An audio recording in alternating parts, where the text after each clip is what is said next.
myself. I'm Michele Beckler. I've been going to Hope City since 2020, right before the pandemic started. I started coming here. 2019 was when I first started coming here.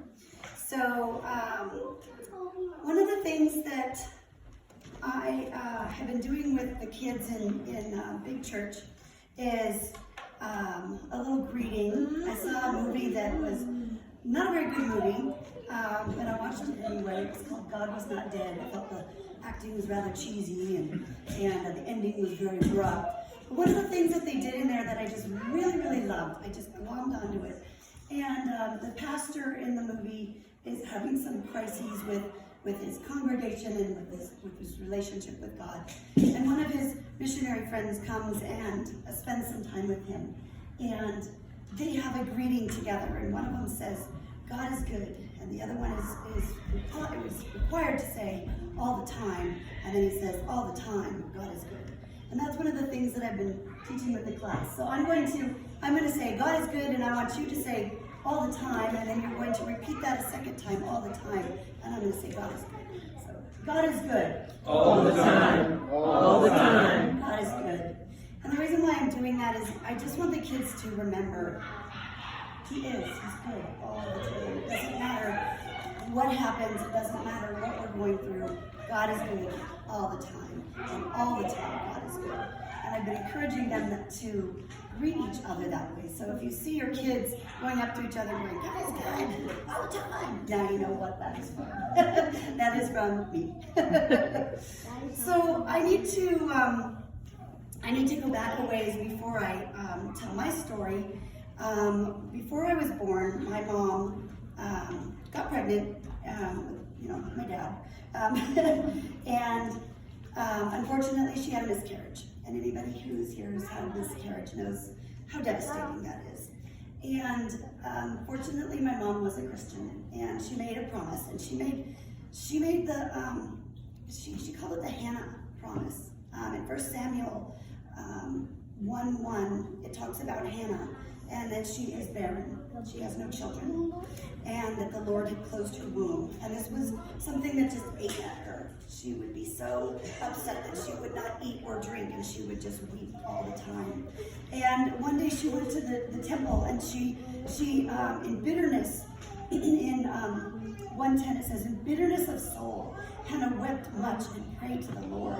And she made a vow saying, O Lord Almighty, if you will only look upon your servant's misery and remember me and not forget your servant, but give her a son, and I will give him to the Lord for all the days of his life, and no razor will ever touch his head. And then later in verse 20 it says, so in the course of time, Hannah conceived and gave birth to a son. She named him Samuel, saying, because I asked the Lord for him. And that was something that my mom did when she lost her first son. She promised the Lord that if he gave her children, she would raise them in the church. And she did. On June 27th, 1968, I came along. And on February 4th, 1973, my brother came along. And every Sunday that we were in town, we went to Mount Tabor Presbyterian Church. We'd go up the mountain and go to church. And we were basically raised there. So, we ran wild. From the bell tower to the basement, we knew that place because we were there all the time. We were in choir, we were in missionettes and Royal Rangers, we were, helping the kids. In high school, I was kind of thrown into becoming a Sunday school teacher, a vacation Bible school teacher down at the beach. And my craziest lesson ever was telling literally the Zacchaeus story while all my kids, who were not listening very well to me, climbed a tree. And so I was literally shouting to them from the treetop the story of Zacchaeus, and the next day we had a little talk and learned that was not very respectful to teacher Michele. They learned that they needed to listen a little bit better. So I was at that church for a long time and became a Christian there. My missionette leader, Mrs. Hewitt, led us to Christ. And she was just this amazing, gentle, wonderful woman.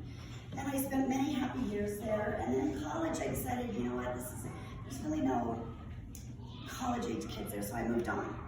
Went to a different church, met some amazing people, got involved with Sunday school.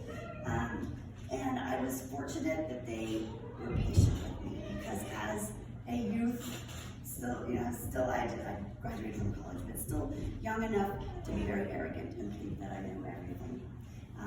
And obviously I did not. And they were patient with me, and they loved me, and they walked me through that. And through that, I learned to be gracious and to listen to other people and to keep my mouth shut, because that was hard for me to do. And I still have 2 friends from that church that we remain friends all these years. But as I aged into that church, I started noticing that children's ministry tends to be off in their own little corner. And we do our thing in many churches, and the church is doing their thing, and the children's ministry is doing their thing. And there was no real connection. And we became very much like babysitters. And that became very heart sore from that. And decided that, I'm just done with church. I'm done with church people. I don't want to be here, Lord. And so off I went. For about 3 years, I didn't go to church. I was mad at Christians. I was mad at the church. I stayed with God. I still had faith in God, but church people, I was just like, I'm done with you. Done with you. And then I had somebody invite me to their church. And I reluctantly went. And the first thing I saw when I walked in was their coffee bar. And I thought, it is just like Christians. They can't even go an hour without their stupid coffee. And so I went to the service, and it was a Christmas service. And I came out in tears, and that became my church. It was an amazing experience. And I, for the first time in my life, did not get involved in children's ministry. I became a life group leader, and I learned to have adult conversations, which was very odd. I was used to talking to children, and now I had to talk to adults. And it was one of the hardest things I had ever done. The Lord stretched me in ways I did not want to be stretched, but I did it anyway. And I am so proud of myself for listening to the Lord and not shutting that door, because it could have been very easy for me to shut that door and say, no, that's not for me. Because I made so many impactful relationships that way. And those relationships stuck with me because I got married in September 2013.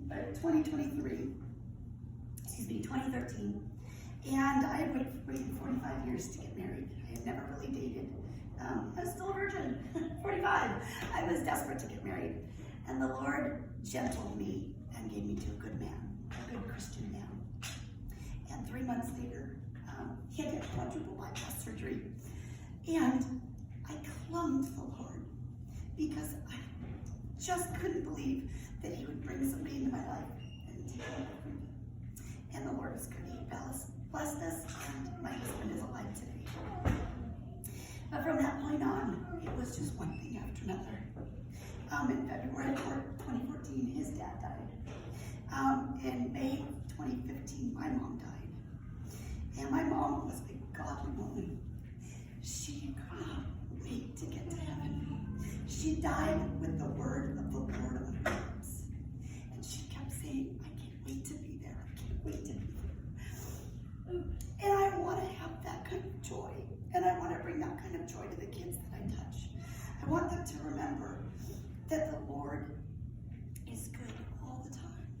And it doesn't matter what you're going through. It doesn't matter who's standing by you or who is not standing by you. The Lord is still good. In November of that same year, my husband's mom died. And then the next year, in May, my beloved brother died very suddenly of colon cancer.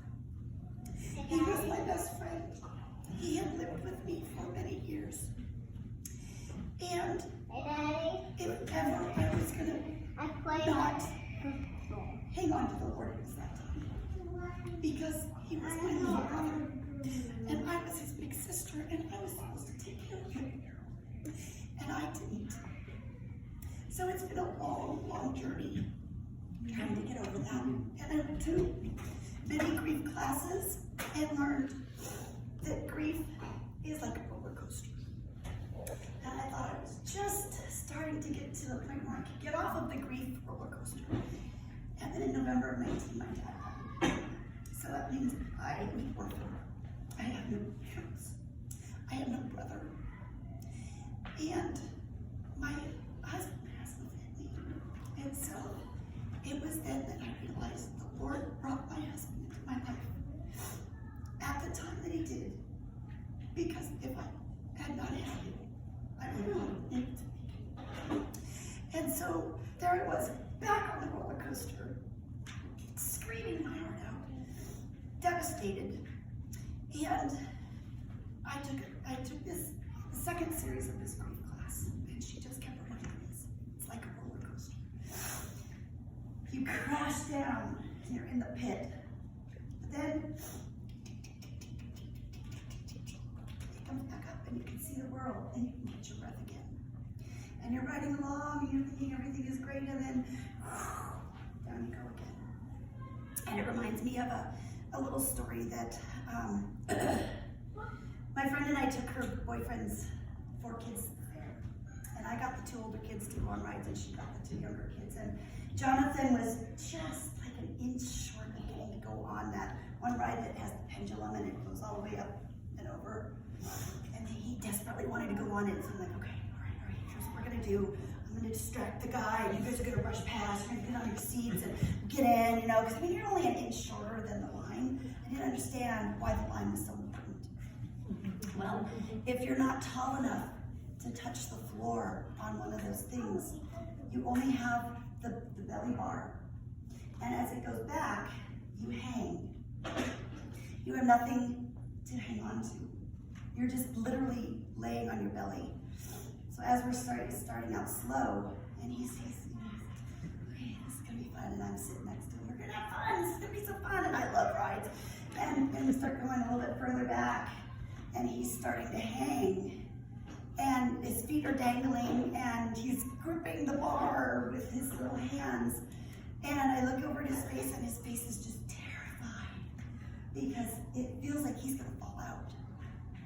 And I'm like, you okay, Jonathan? No, I wanna get off, I don't wanna be on this.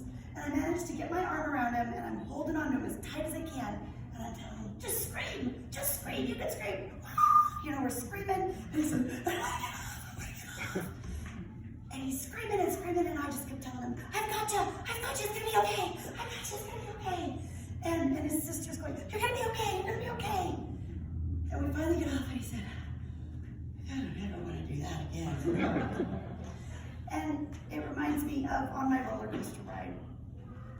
The Lord's sitting there, and he's got his arm around me. And I'm screaming for dear life, let me off. I don't want to do this anymore. But he's got me. And he keeps telling me, it's going to be okay. It's going to be okay. I've got you. It's going to be okay. If I didn't have the Lord's strength and that arm around me, I don't know how I would have survived. I don't know how people survive without the Lord in their life. And I can only thank my mom, because my mom stayed true to her promise. She gave us to the Lord, just like Hannah gave Samuel to the Lord. She trusted us with him. She trusted us when we went off to college. She trusted him to keep us close. And my brother strayed far. And I can say with confidence that in his last dying breath, he promised me, I'm good with God, and I'm going to see you in heaven. And I'm clinging to the Lord's promise that he's holding on to my brother. And I can only thank my mom for keeping her promise, because without her, I don't know that I would have known the Lord as much as I had, because I had a godly mother. And it's all because of my godly mother that I feel like I have the best relationship I could have with the Lord. And he's holding on to me. He's not going to let me go, no matter how much I scream, no matter how deep my roller coaster goes. We're going to climb out of it, and we're going to be okay. So, all I can say is, God is good. All the time.